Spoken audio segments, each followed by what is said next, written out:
Salam jumpa saudara, apa kabar Anda hari ini? Senang sekali Sulawesi Utara hari ini kembali hadir menjumpai Anda. Kali ini bersama saya Luis Karamoy. Dan saya Alein Tindake. Beragam informasi aktual dan terkini akan kami hadirkan untuk Anda selengkapnya dalam Sulawesi Utara hari ini.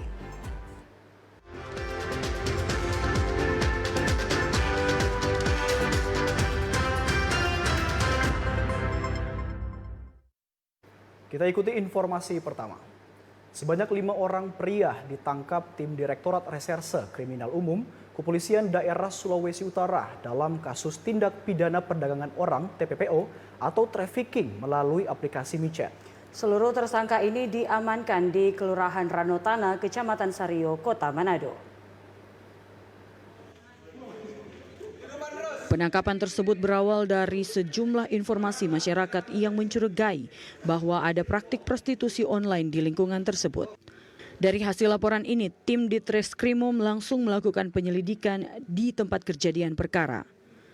Saat semua data pengembangan di lapangan lengkap, Polda Sulut langsung mengamankan kelima tersangka, yaitu pria inisial AF 19 tahun, RA 21 tahun, JS 22 tahun, OR 21 tahun, dan MA 20 tahun. Semuanya diamankan di 2 rumah kos bersama barang bukti handphone di Kelurahan Ranotana.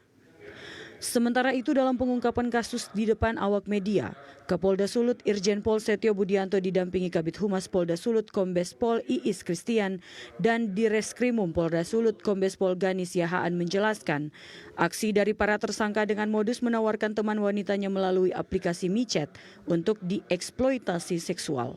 Usai menjajakan teman wanita mereka, dari hasil yang didapat tersebut dipakai untuk bersenang-senang. Kita menangkap 5 tersangka dan sudah kita lakukan penahanan. Dan kegiatan ini, sebagaimana TKP tadi ada 2, sudah beroperasi cukup lama, sekitar 2 bulan. Dan para pelaku ini juga mendapatkan keuntungan dari setiap transaksi yang dilakukan oleh korban tersebut. Di wilayah kita memang menjadi target daripada pelaku, baik yang akan dipekerjakan di dalam negeri ataupun di luar negeri. Perkara ini juga nanti tidak sampai di sini saja, kita akan kembangkan, bahkan sampai ke pelakunya yang menikmati daripada kegiatan transaksi seksual yang mengorder juga kita akan kejar. Itu yang kita butuhkan informasi dari pihak korban. Kelima tersangka sementara ini ditahan di Polda Sulut dengan pemeriksaan lebih lanjut. Dan para tersangka akan dijerat dengan Undang-Undang Nomor 21 Tahun 2007 tentang pemberantasan tindak pidana perdagangan orang dengan ancaman pidana penjara paling singkat 3 tahun dan paling lama 15 tahun. Rian Korengkeng, TVRI Sulut melaporkan. Sementara itu terkait pengungkapan kasus perdagangan orang di Sulawesi Utara, kebanyakan korban yang dijual rata-rata diiming-imingi menjadi tenaga kerja wanita dan lebih sadis korban dijadikan sebagai pekerja seks komersil. Sebelumnya pihak Polda Sulut sudah pernah mengungkap kasus serupa di wilayah tugas hukum Kabupaten Minahasa Selatan, Kabupaten Boloang Mongondo, dan Kota Bitung. Di antaranya kasus perdagangan 1 orang di Minahasa Selatan dengan modus sebagai pekerja TKI. Kemudian 2 kasus di Boloang Mongondo Selatan dengan modus menjadikan korban sebagai PSK yang tersangkanya merupakan suami istri. Dan 1 kasus di Bitung memperkerjakan 4 korban sebagai ladies. Irjen Pol Setio Budianto selaku Kapolda Sulut menuturkan, aksi para tersangka ini sebelumnya sudah dicurigai oleh pihak petugas KP3 yang bertugas di pelabuhan. Berkat laporan dari petugas KP3 waktu itu, kami langsung mengamankan para korban dan tersangka di lokasi. Jadi pada saat anggota KP3 Polsek melakukan patroli, pada saat itu ada kapal yang mau berangkat, kemudian mencurigai adanya dugaan bahwa yang berangkat itu adalah perempuan atau wanita yang kemudian nanti dipekerjakan. Setelah didalami dilakukan pemeriksaan, ternyata betul mereka akan dipekerjakan di wilayah sana, yang di tempat-tempat yang statusnya tidak jelas. Ini juga sedang dalam proses. Saat ini 6 orang wanita yang menjadi korban perdagangan orang ini sudah dititipkan di Rumah Penitipan Pemulihan Trauma DP3A Kota Manado dan pihak Polda Sulut akan terus mengusut kasus ini hingga ke akarnya. Rian Korengkeng TVRI Sulut melaporkan. Saudara, 167 desa dan kelurahan di Kabupaten Kepulauan Sangihe memiliki tim pendamping keluarga beresiko stunting. Keberadaan tim ini diharapkan memenuhi target pemerintah menurunkan angka stunting hingga 15% di tahun 2023. Konsistensi pemerintah dalam menerapkan 8 konvergensi pencegahan stunting mengakibatkan kasus stunting mengalami penurunan yang sangat signifikan. Bahkan di tahun 2023, pemerintah daerah menargetkan angka kasus stunting dapat turun hingga 15%. Untuk mencapai target tersebut, pemerintah daerah telah menyiapkan tim pencegahan keluarga beresiko stunting yang ditempatkan di 167 desa dan kelurahan dengan pengawasan dari pihak BKKBN maupun Dinas Kesehatan Sangihe. Beberapa program kegiatan dengan fokus pada pencegahan terjadinya kasus baru stunting di Sangihe, yaitu dengan pelaksanaan pendampingan pada keluarga berisiko stunting yang dilaksanakan oleh tim pendamping keluarga. Saat ini kita punya 167 kampung kelurahan dan di seluruh kampung kelurahan itu kita sudah ada tim pendamping keluarga yang dibentuk dan sudah bekerja. Mereka mendampingi keluarga berisiko stunting sehingga diharapkan hasilnya tidak ada lagi kasus baru stunting yang ditemukan. Mereka juga kan tim pendamping keluarga ini unsurnya di situ satu kader KB, kader PKK dan tenaga kesehatan. Nah, dalam pelaksanaan tugas mereka bekerja sama dan koordinasi dengan tim percepatan penurunan stunting tingkat kampung kelurahan. Yang dalam hal ini ketuanya adalah kepala desa. Sehingga koordinasinya sangat baik. Pemerintah daerah juga melibatkan lembaga keagamaan dalam proses percepatan penurunan stunting dengan tugas memonitor para orang tua agar memperhatikan pola asuh anak di Kabupaten Kepulauan Sangihe. Zulkarnain, kontributor TVRI Sulut, melaporkan. Terdakwa kasus kredit fiktif yakni MPPM selaku mantri di salah satu bank di Kota Manado dalam persidangan di Pengadilan Negeri Manado menyesali dan mengakui kesalahannya di hadapan majelis hakim. Selain itu, terdakwa membenarkan seluruh isi berita acara sesuai dengan fakta persidangan, di mana dirinya telah membuat kredit fiktif Briguna Purna karena terlilit hutang. Kasus kredit fiktif yang dilakukan terdakwa MPPM selaku Mantri Briguna BRI Unit Manado Selatan tanggal 1 April 2020 dan selaku Associate Mantri Unit BRI Manado Selatan tanggal 19 Mei 2021 bersama-sama dengan saksi FEP, saksi TR, dan saksi AR DPO pada bulan Mei 2020 sampai dengan Mei 2021 melakukan tindak pidana dengan sengaja membuat pencatatan palsu dalam pembukuan maupun dokumen atau laporan kegiatan usaha, laporan transaksi atau rekening suatu bank sebagai orang yang melakukan, menyuruh melakukan, dan yang turut serta melakukan. Pada sidang pemeriksaan terdakwa MPPM sambil mencucurkan air mata mengakui dan menyesali perbuatannya di hadapan majelis hakim serta membenarkan berita acara sesuai fakta persidangan. Terdakwa akui dari awal dirinya membuat kreditur karena memang terlilit hutang untuk melunasi KUR dan pelunasan pada rentenir sehingga pada Mei 2020 terdakwa membuat pinjaman fasilitas Briguna Purna secara fiktif.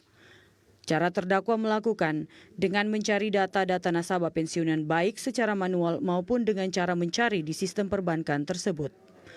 Setelah proses tersebut, terdakwa menyerahkan identitas nasabah kepada saksi FEP untuk pembuatan dokumen palsu dengan menyewa jasa pembuatan dokumen yakni AR. Terdakwa seorang perempuan gitu, inisial M, dia melakukan tindak pidana perbankan. Awalnya itu tidak direncanakan. Awalnya itu tidak direncanakan, tapi karena kebutuhan, terdesak dengan kebutuhan, dan dia adalah seorang mantri, akhirnya dia membuka kredit KUR fiktif. Lama-kelamaan dia kredit itu harus diangsur, dan akhirnya satu dibuka lagi dan menjadi banyak. Terdesak dengan kebutuhan, dan gaya hidup, sosmed, akhirnya pas ada kesempatan digunakanlah hal-hal seperti itu. Justru dia lebih lega untuk berbicara dalam persidangan, menyatakan bahwa dia betul-betul sesali perbuatannya, dia betul-betul berjanji tidak mengulangi lagi, dan dia jujur dengan keadaannya. Agenda ke depan, karena dia juga terdakwa tidak mengajukan saksi yang meringankan atau bukti yang meringankan, ya karena sudah mengakui atas perbuatannya, maka ke depan agendanya adalah tuntutan. Martin Tan, TVRI Sulut melaporkan. Kota Manado mengalami deflasi 0,22% pada bulan Mei 2023. Angkutan udara menjadi penyumbang deflasi terbesar, yaitu sebesar 0,56%.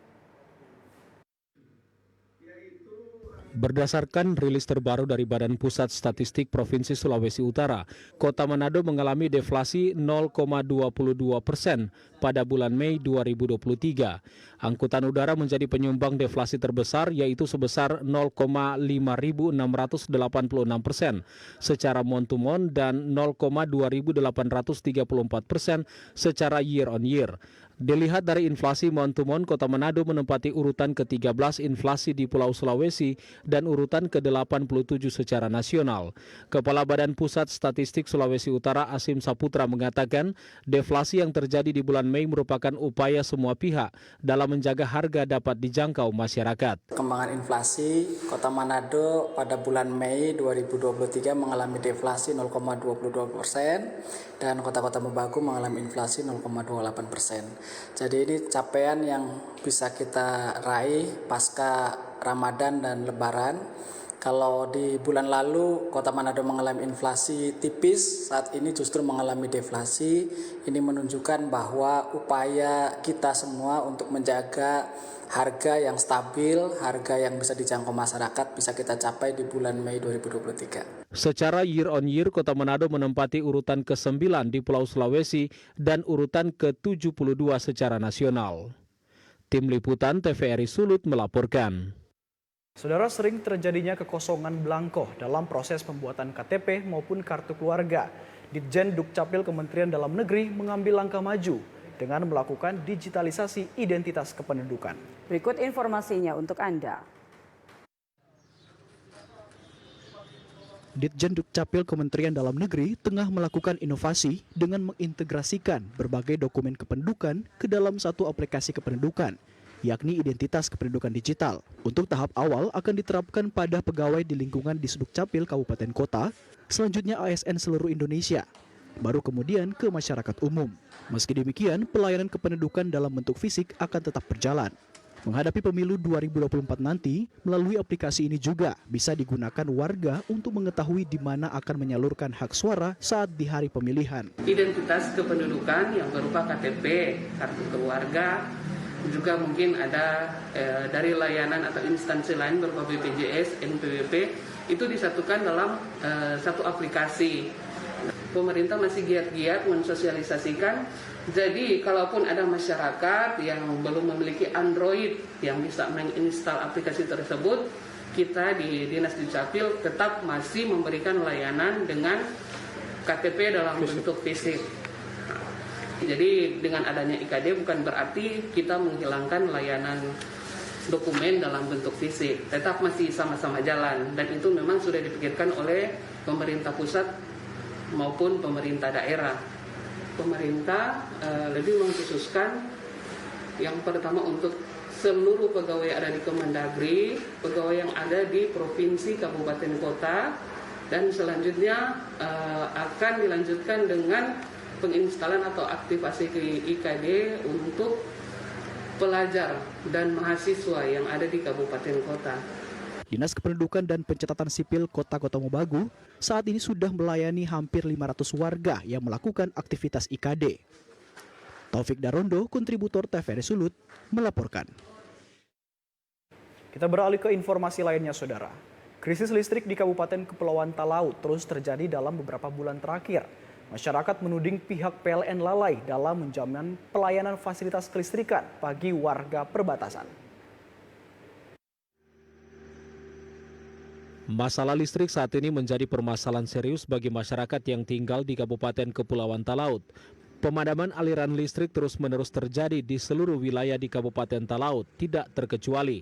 Akibat dari pemadaman terus-menerus tersebut, masyarakat menuding kinerja PLN tidak bisa memberikan pelayanan maksimal terhadap masyarakat. Memang sangat memprihatinkan, Pak, karena kondisi Talaut yang sudah terpencil dalam situasi dan kondisi geografis jauh dari pusat, masih terkendala juga terisolasi dengan listrik.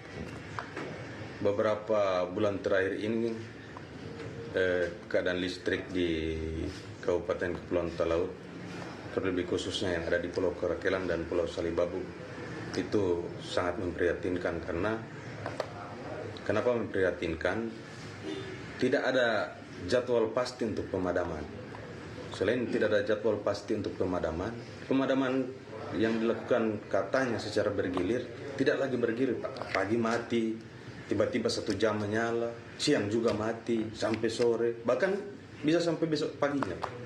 Kami berharap ini menjadi perhatian khusus untuk pemerintah pusat, pemerintah provinsi, pemerintah daerah, terlebih para legislator yang nantinya akan bertarung di 2024 ini harus menjadi perhatian utama. Diketahui krisis listrik tersebut terjadi hampir di seluruh wilayah sudah hampir setahun lamanya.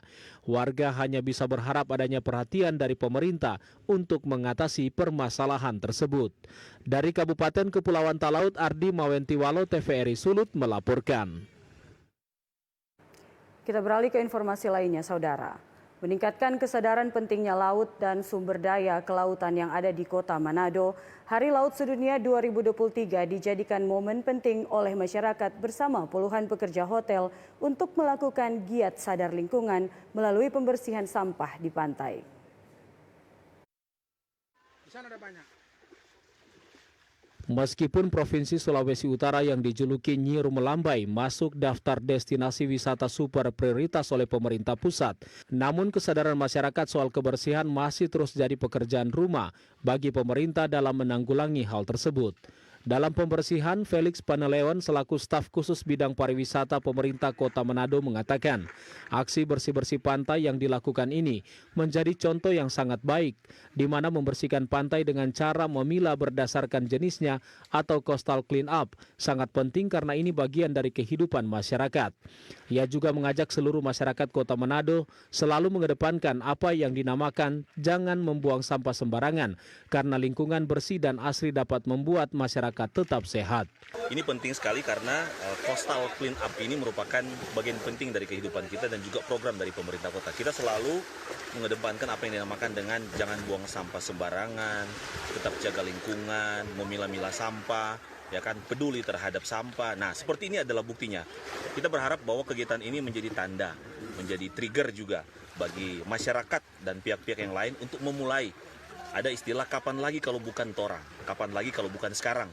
Kita peduli, orang bersih-bersih pantai, tidak yang besar-besar, hal-hal yang kecil pun seperti ini tidak begitu jauh, sekilo kalau seperti itu ya jaraknya, tapi memberi dampak dan memberi nilai yang luar biasa untuk kehidupan alam, lingkungan hidup, dan bagi generasi kita yang akan datang. Jadi ini kita ajak untuk sebagai pesan. Sebenarnya masalah sampah bukan hanya untuk pemerintah, tapi juga kita semua.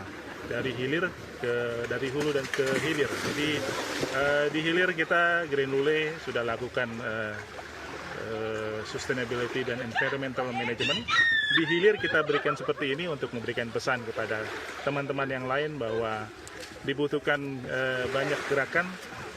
Memang perlu komentar, tapi lebih banyak gerakan yang kecil seperti yang disampaikan Pak Felix tadi, tetapi lebih berdampak langsung kepada lingkungan. Meski aksi bersih pantai ini tidak begitu besar, namun bisa memberikan dampak dan nilai yang luar biasa untuk kehidupan alam, lingkungan hidup, dan generasi yang akan datang. Rian Korengkeng, kontributor TVRI Sulut melaporkan. Sementara itu, memperingati Hari Lingkungan Hidup, Lanal Tahuna bersama pihak terkait melaksanakan bersih-bersih pantai. Dengan harapan kebersihan lingkungan menjadi modal peningkatan pariwisata, khususnya di Kabupaten Kepulauan Sangihe. Kabupaten Kepulauan Sangihe merupakan salah satu kabupaten di Provinsi Sulawesi Utara yang 90% wilayahnya merupakan laut. sehingga kebersihan pantai dan laut menjadi modal utama pemerintah dalam pengembangan pariwisata. Namun terkadang masih ada oknum masyarakat yang masih membuang sampah sembarangan, terutama sampah plastik yang mengakibatkan pantai di Kabupaten Kepulauan Sangihe kotor.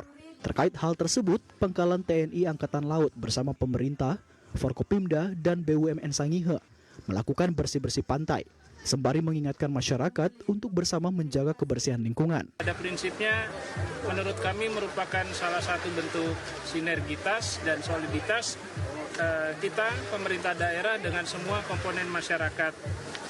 Kali ini penggagasnya, inisiasinya adalah dari rekan-rekan PLN UP3 Tahuna.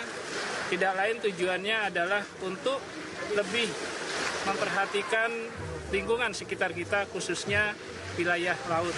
Ini adalah salah satu tanggung jawab sosial lingkungan kami di PT PLN Persero, yaitu adalah dalam hari lingkungan hidup di tahun 2023. Nah, bersih-bersih pantai ini, ya, maupun di bersih-bersih sungai, salah satu konservasi alam yang perlu kita lestarikan gitu ya.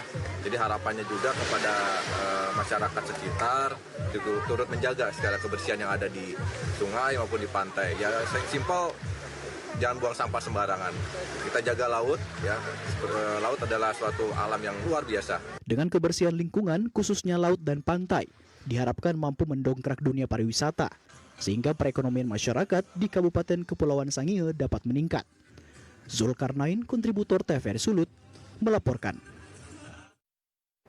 Saudara, meskipun kebakaran hutan dan lahan di Sulawesi Utara masih dalam kategori minim, namun strategi mitigasi harus terus dioptimalkan. Berikut liputannya untuk Anda.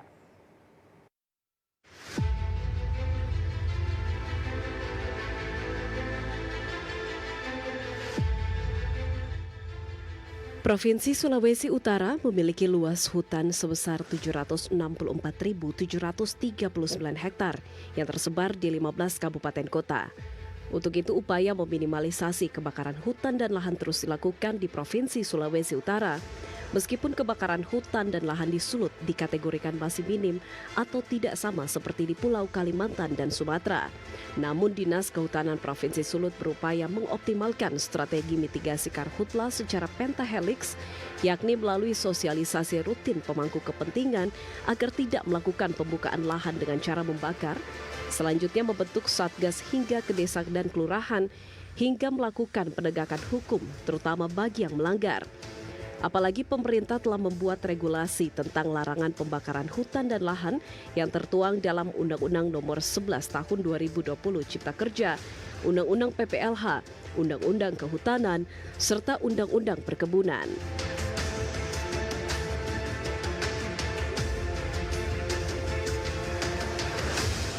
Kami terus melakukan upaya penanggulangan kebakaran hutan. Upaya itu kami membangun kolaborasi secara pentahelix dengan berbagai stakeholder. Banyak hal penyebab kebakaran hutan di Provinsi Sulawesi Utara. Tetapi puji Tuhan, syukur alhamdulillah, untuk sampai saat ini penanganan kebakaran hutan di Provinsi Sulawesi Utara bisa dimitigasi dengan baik. Ini karena kerja bersama dan pola kerja bersama.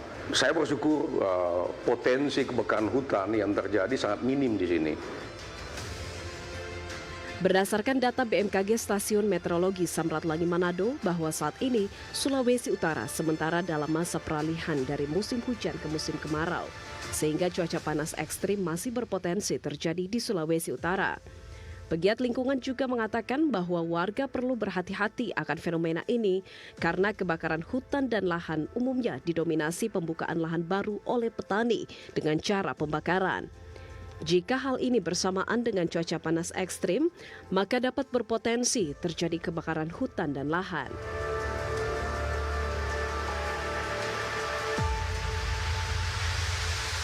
Kalau dari segi pegiat lingkungan, teman-teman yang di kelompok-kelompok pencinta alam itu, khususnya baik yang kelompok pencinta alam maupun yang mahasiswa pencinta alam itu, kebanyakan kegiatan outreach, sosialisasi ke lingkungan-lingkungan mereka.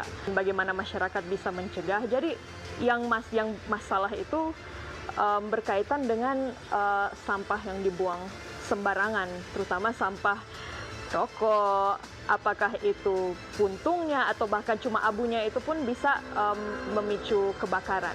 Jadi dari satu sisi itu penyebabnya dari sampah yang kita buang apa.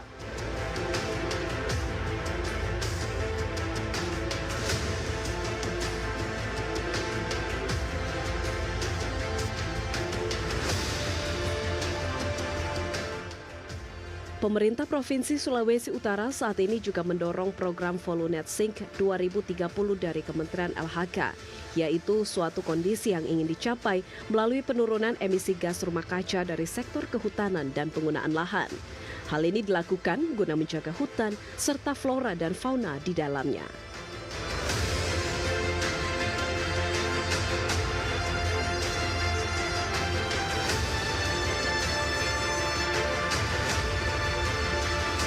Pihak kepolisian Resort Kota Manado siap 1x24 jam melakukan pengamanan serta menjaga ketertiban selama 3 hari.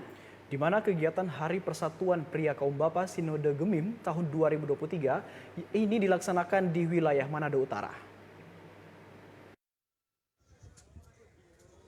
Kabak Ops Polresta Manado Kompol Tommy Arwan SHSIK MH saat di lokasi ibadah agung mengatakan, terkait dengan kegiatan ini sebelumnya pihak panitia sudah berkoordinasi dengan pihak kepolisian sehingga ibadah agung seluruh peserta atau jemaat yang akan masuk di lokasi akan dilakukan sterilisasi body check serta pemeriksaan tas dan bawaan. Dari pemeriksaan yang dilakukan, pihak kepolisian menemukan sejumlah barang bukti seperti minuman keras serta senjata tajam milik peserta. Hapsa sendiri sudah berkoordinasi dengan pihak kepolisian sehingga dalam hal ini Polresta Manado telah melakukan rencana pengamanan dalam rangka mensukseskan kegiatan Hapsa tahun ini. Antara lain kita sudah menurunkan pasukan dari mulai pemeriksaan sterilisasi oleh pihak Tibom. Yang kedua, di lokasi juga kita turunkan dari Pam Opit untuk melakukan screening terhadap pengunjung-pengunjung atau jemaat-jemaat yang datang ke lokasi kegiatan. Dan juga kita melakukan titik-titik pengamanan-pengamanan di wilayah kawasan Megamas ini sendiri, termasuk juga nanti pengamanan arus lalu lintas agar jumlah kurang lebih 20 ribuan lebih jemaat yang datang ke sini yang akan tumpah ruah baik kendaraan maupun manusianya, kita antisipasi untuk kemacetan juga. Personil yang kita turunkan dari Polda dan Polresta itu kurang lebih sekitar 400 personil.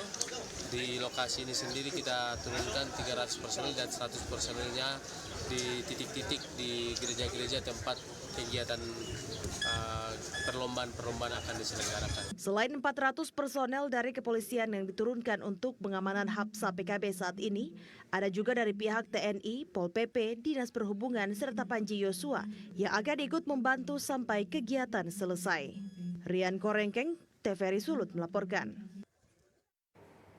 Pasokan daging ayam di pasar tradisional Pinasungkulan Karombasan Manado berkurang. Hal ini menyebabkan kenaikan harga daging ayam hingga Rp9.000 1 kilogram. Harga daging ayam di pasar tradisional Karombasan mengalami kenaikan signifikan.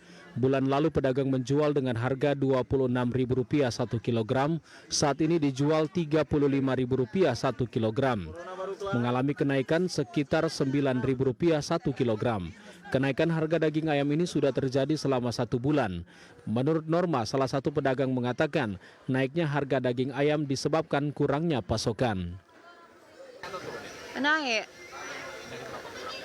Awalnya dari 26, sekarang sudah 35 per kilo. Karena dengar-dengar sih pasokannya kurang, bibit karena bibit ini kan dari Surabaya kirim ke Manado.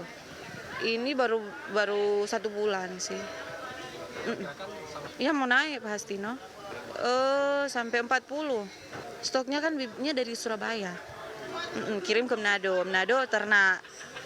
Begitu baru kerja sama perusahaan, orang ambil dari perusahaan Soalnya kan kalau dia naik orang mau beli kan agak susah. Jadi berkurang. Karena DP harga kan naik terus. Norma menyampaikan harga daging ayam diprediksikan akan terus mengalami kenaikan hingga Hari Raya Idul Adha nanti. Tim Liputan TVRI Sulut melaporkan. Informasi olahraga, saudara. Pelatih tim tinju Sulawesi Utara sangat yakin seluruh atlet tinju yang akan bertarung di babak kualifikasi PON akan mampu meraih tiket untuk lolos menuju Pekan Olahraga Nasional Aceh Medan 2024 mendatang. Seluruh petinju yang akan tampil bertarung di ajang babak kualifikasi PON di Sulawesi Selatan nanti diyakini akan mampu meraih tiket untuk lolos menuju PON 2024 di Provinsi Aceh Medan 2024. Demikian diungkapkan pelatih tim tinju Sulut Bonik Saweho yang juga Ketua Komisi Teknik Pertina Sulawesi Utara. Tim tinju Sulawesi Utara saat ini terus melakukan persiapan dan fokus dalam latihan khusus sehingga ketika tampil bertanding dalam keadaan kondisi yang sangat siap. Sebagai pelatih kita harus optimis, kita percaya, kita harus beriman karena segala jerih lelah tidak akan keluar dengan sia-sia. Apa yang kita latihan selama ini, apa yang kita tahu kita akan tuai, hasil latihan bagus, pasti hasil latihan bagus, pasti hasil untuk pertandingan nanti lebih bagus. Ini sudah luar biasa, perhatian dari pemerintah provinsi, baik gubernur dan bapak wakil gubernur, termasuk Ketua KONI, bagi kami khususnya tinju, luar biasa. Target untuk PON meloloskan sebanyak-banyak. Tim tinju Sulawesi Utara akan menurunkan seluruh petinju dari nomor yang dipertandingkan. Tim Liputan TVRI Sulut melaporkan.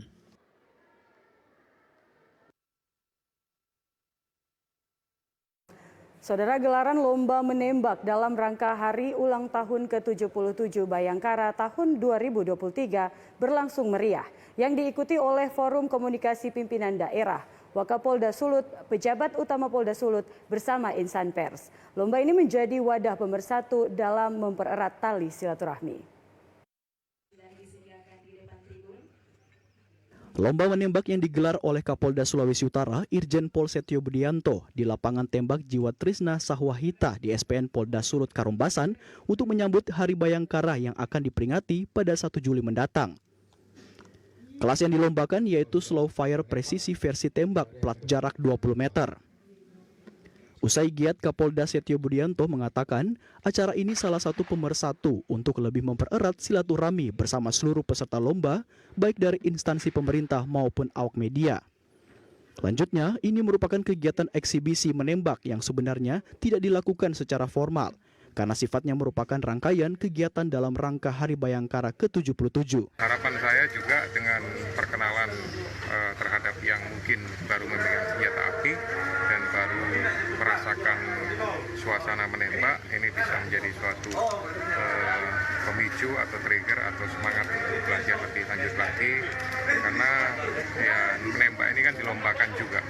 Ada lomba tingkat nasional, ya, ada lomba-lomba yang baik itu air rifle, kemudian senjata tajam, kemudian tembak reaksi. Ya, ini sebagai salah satu cara lah untuk bisa memanfaatkan momen ini bagi orang-orang atau masyarakat atau mungkin pejabat-pejabat yang memiliki minat tersebut. Gitu. Ya.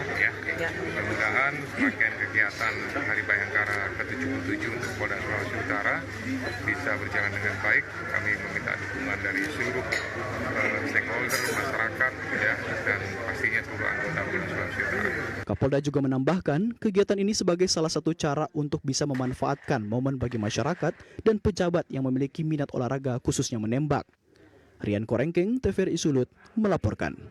Saudara, upaya menjaga dan melestarikan lingkungan, giat pembersihan Pantai Malalayang terus dilakukan, terutama mengangkut sampah plastik yang mengancam keberlangsungan hidup manusia. Berikut informasinya untuk Anda. Salah satu masalah krusial yang menimbulkan banjir yakni penumpukan sampah. Terlebih sampah plastik yang ada di tepi pantai dapat mengalir ke laut sehingga merusak ekosistem dan biota di dalamnya. Untuk itu seluruh stakeholder baik pemerintah, swasta, LSM maupun mahasiswa turut berkolaborasi dalam membersihkan Pantai Malalayang di Kota Manado. Hal ini disampaikan Kepala Bidang Pengelolaan Sampah dan Limbah B3 Dinas Lingkungan Hidup Provinsi Sulawesi Utara, Nike Mamahit. Jadi dengan keterlibatan semua unsur di sini, ada pelaku usaha dari PGE, ada juga dari berbagai komunitas lingkungan, dari juga pemerintah dan masyarakat di sekitar tentunya diharapkan untuk dengan adanya kegiatan ini coastal cleaning up dalam rangka Hari Lingkungan Hidup tahun 2023 ini mengingatkan kita semua bahwa sampah itu harus dikelola.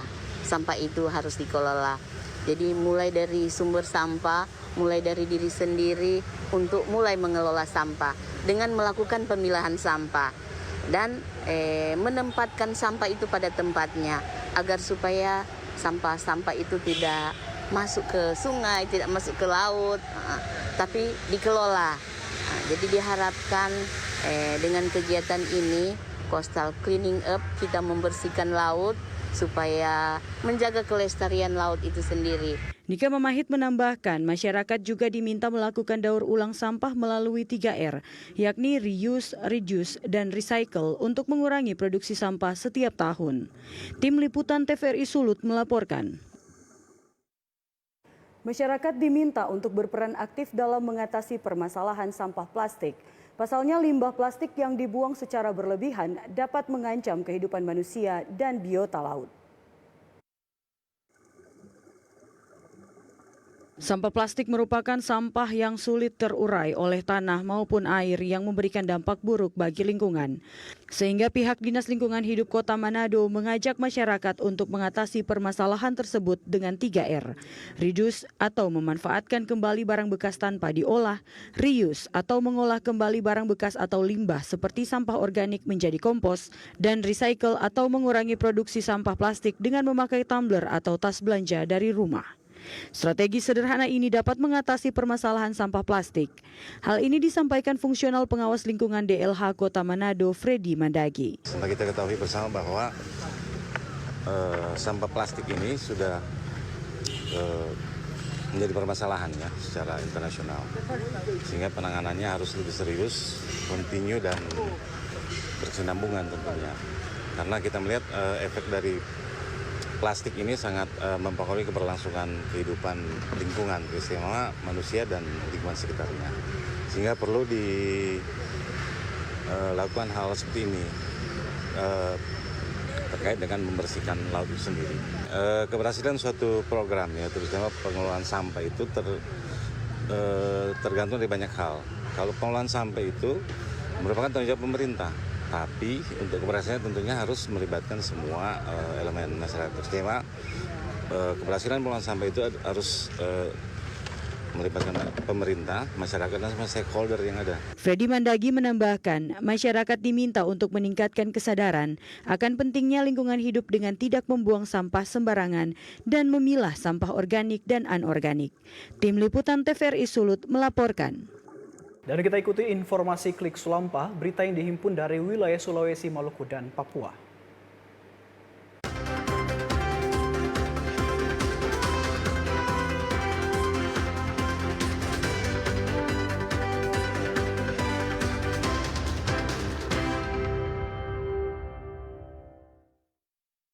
Kita awali informasi Klik Sulampah dari wilayah Provinsi Gorontalo.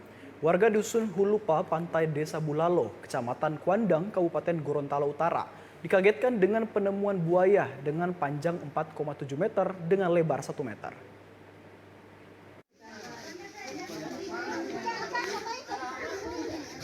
Daeng Ical, warga Dutialada, mengungkapkan awalnya ia pergi untuk melihat pukat miliknya yang berada di lokasi tersebut. Sesampainya di lokasi tersebut, ia melihat seekor buaya sudah terperangkap di dalam pukat. Kemudian Ical kembali ke darat untuk memberitahukan kepada warga bahwa ada seekor buaya yang terjebak pukat. Warga pun langsung datangi tempat kejadian tersebut dengan menggunakan perahu di mana penemuan buaya dan melakukan proses evakuasi dan diamankan ke rumah warga. Dengan bermodalkan bambu, kemudian buaya tersebut diikat mulut dan ekornya lalu ditarik dengan perahu. Buaya tersebut ada 2 ekor, namun terperangkap dalam pukat hanya 1 ekor jenis kelamin betina. Penemuan buaya tersebut sudah 2 kali kejadian di Gorontalo Utara. Warga pun berdatangan untuk melihat penemuan buaya yang terperangkap dalam pukat. perkiraan kami ini betina, Pak. Informasi ada 2 katanya. Iya, informasi ada 2. Yang satu sudah terikat, yang satu belum. Ya. Enggak, pas di penangkapan dia terjaring di Pukat sana ada berapa buaya? Ada 2. Ada 2. Ya. Satu sudah lari. Satu sudah lari ya? Yang ini sudah terperangkap di jaring itu. Yang lari itu besar dari ini atau kecil? Lebih besar dari ini. Tim BKSDA segera melakukan penanganan bersama masyarakat dan unsur TNI Polri setempat. Sebagai respon penanganan satwa liar, kini buaya tersebut sudah diamankan. Ipong Steve, TVRI Gorontalo. Lembaga Pembinaan Khusus Anak Gorontalo mendapat kunjungan kerja Subkoordinator Pengawasan Direktorat Bimbingan Pemasyarakatan dan Pengentasan Anak, Atik Mei Kurniawati. Dalam kunjungan tersebut disambut oleh Kepala Lembaga Perlindungan Anak, Irfan Ibrahim Sofan.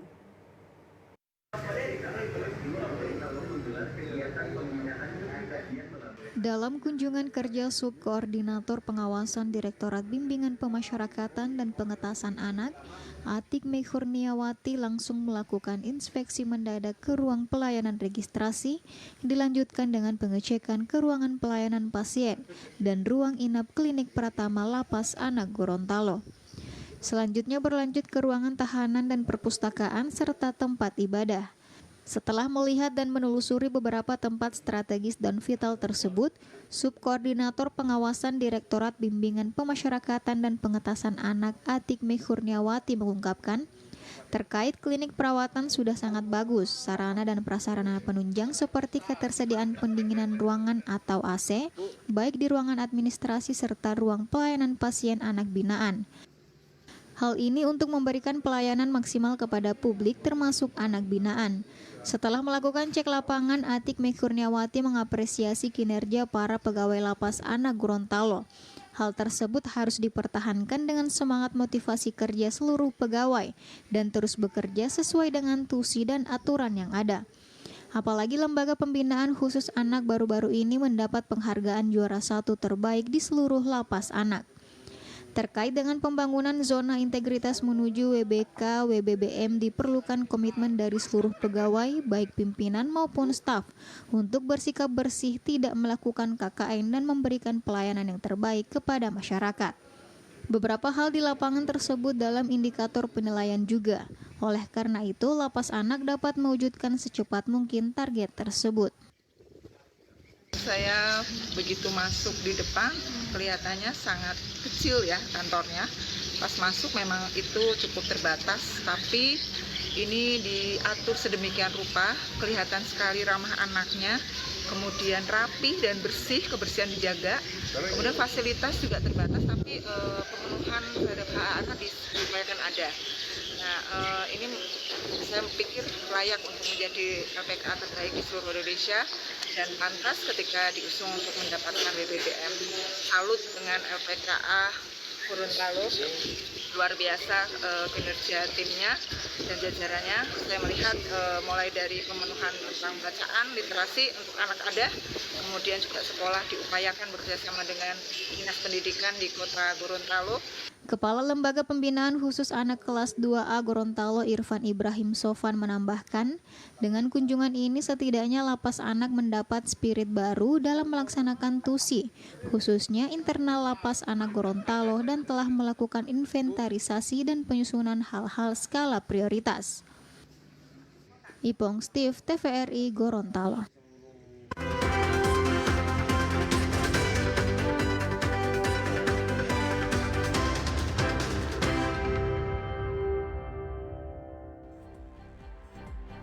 Saudara, informasi Klik Sulampat tadi sekaligus menutup perjumpaan kita kali ini. Akhirnya saya Luis Karamoy. Dan saya Alein Tindage, serta seluruh kerabat kerja yang bertugas hari ini mengucapkan terima kasih atas perhatian dan kebersamaan Anda. Dan sampai jumpa.